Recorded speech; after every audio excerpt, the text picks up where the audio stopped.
أعلنت عائلة الجباع البراءة من ابنها فهد الجباع الذي فجر نفسه في مسجد الإمام الصادق في الكويت الجمعة الماضية.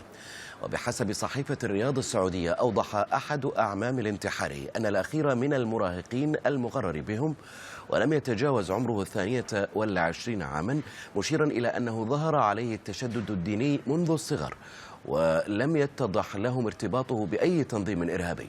وأضاف أن فهد الجباع التحق بجامعة الإمام ولم يواصل مسيرته التعليمية، وذهب بعدها إلى منطقة القصيم ليكون إماما لأحد المساجد هناك، وتزوج ليطلق زوجته بعد ذلك ويتبنى تفكير تنظيم داعش.